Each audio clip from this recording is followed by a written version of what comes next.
Hi, this is Ben, Ivey, the fulfillment artist. And in this video, I'm going to teach you how to stop being a perfectionist. Now, this is a huge issue for so many people. I can't even tell you how many people that I've spoken to that are depressed and suicidal because of their perfectionism. Now, ultimately, what is it? It's when you want things to be perfect, right? You never want to make a mistake. You don't want to fail. So you want to make sure that every single thing is perfect to the perfect degree and that everything looks amazing. There can't be anything out of place. It gets you stressed. It gets you worried, but ultimately you do quite well. And we're going to run through a bunch of stuff as to how to get over this. Because ultimately, if you're watching this, you're aware that you're a perfectionist.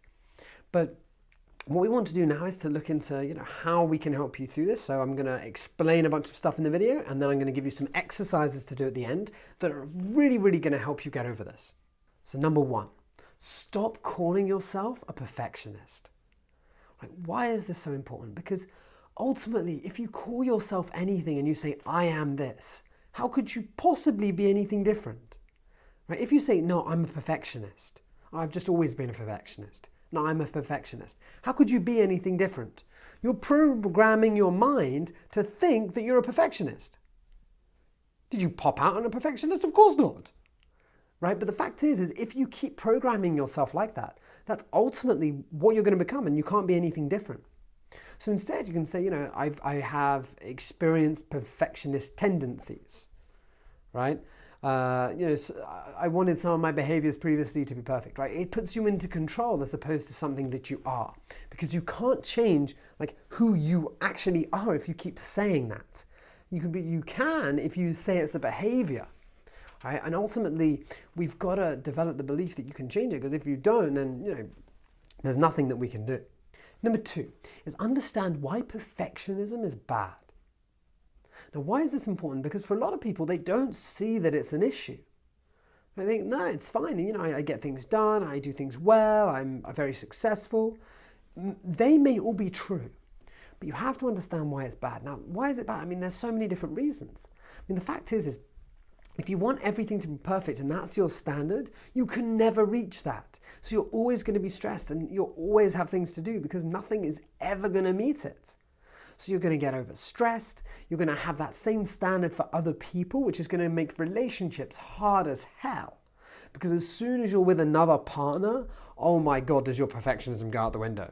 You want to leave at this time? Nuh-uh. And then you have a family and you have perfectionism, it's game over. You're going to be the most stressed person in the entire world, right? You have to make sure that you understand how bad this is going to be for you. I can't even tell you how many depressed and suicidal people that I speak to because of their perfectionism, because they just can't let things go. So ultimately, I really need you to see how bad this is going to affect your life if you keep this behavior. Maybe serving you on one level, but ultimately it's going to damage you on so many others in the future if it's not already doing so. And my guess is if you're watching this video, it's something that you want to change. Now, number three is to understand where your perfectionism comes from. Now, what do I mean by this? Well, some people are going to say, and I've had this before, oh no, Ben, I've always been a perfectionist. What a pile of bollocks. No, you have not been a perfectionist, right? You didn't come out your mum's womb and then say, oh, excuse me, that's not perfect. Let's move this. Let's move this. Of course not. You're a baby. What's happened is you've learned behaviors. And you've conditioned them and you've turned them into a habit. So as far as you can remember, it's been like this, but you probably haven't thought about it that much. And most likely what's happened is something has happened in your past, right?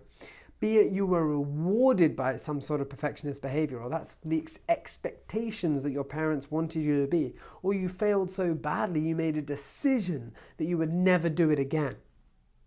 So what I want you to do right now is to pause the video and think about the following question, right? When was I first a perfectionist? When did I first decide to be a perfectionist in my life? Right? So pause the video and I just want you to think about that moment if you can, and then restart the video when you're ready.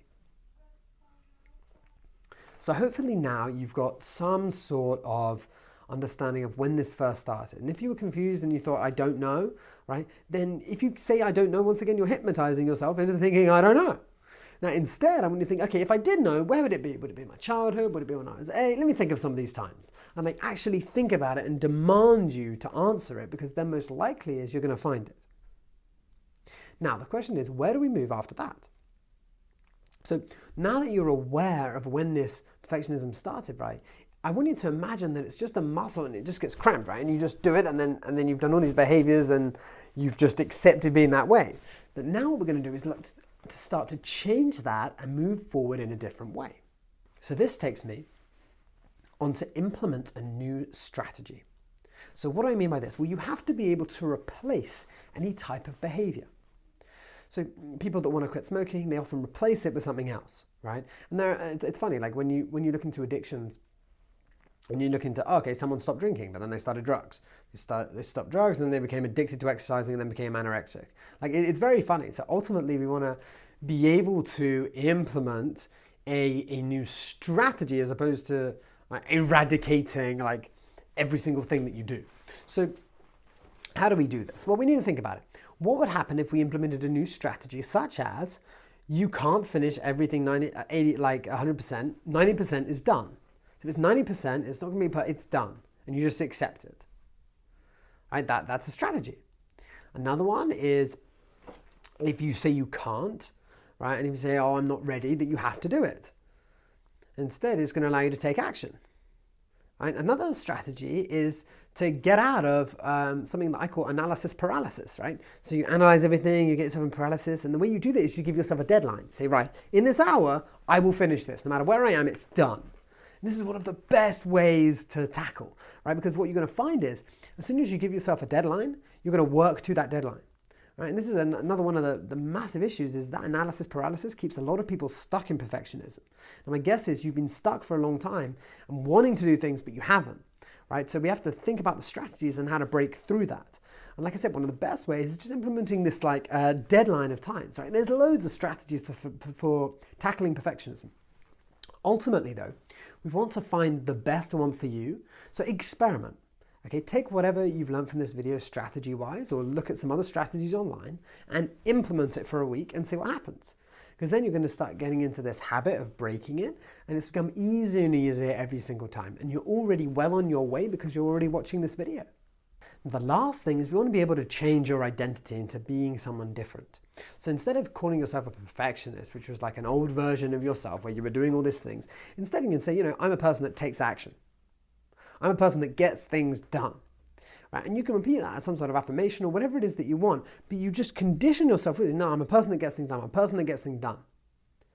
And that's going to move you out of this paralysis state, this perfectionism state. And instead, you're going to be able to move forward no matter what the expectations were in the past, but you're creating this new self, right, of who you are. And you're saying that I am, right? But instead of something negative, you're using something positive, which helps us override it. This is going to be one of the best ways for you to be able to move forward. Now, ultimately, I wanted to give you some exercises to do after this video. Okay, so write these exercises down, do them, and then comment if you have any questions or let me know how they went. So number one, write down why you never want to have perfectionist behavior ever again. And number two, write down who you are now and this new identity you have for yourself. Number three, I want you to write down every day 3 things you did that were outstanding. Now, the reason this is important is because we're acknowledging the successes that you have, and you're going to start to look for your wins instead of the failures which you were preconditioned to previously. Now, next is commit to a new activity that you have never done before. Now, the reason this is so important is because if you do a new activity, it's going to force you to fail. And this is going to help you understand that failing is an amazing part of life. But by doing a new activity, you're in the same boat as everyone else, and it allows you to get over any need to be perfect. Finally, repeat affirmations, right? One of the ones that I told you was, I choose to be a person that takes action. Another one could be, I choose to be unique. I choose to have learning opportunities in my life. There's so many different ways to do it. So ultimately, there's 5 things for you to do there. I really hope that you can actually implement this and use these exercises, right? I haven't just picked these randomly. These are exercises that I do with clients as well. And I think it's really going to help you move to a new level. So with that said, I hope you have a wonderful day, and I look forward to speaking to you very soon.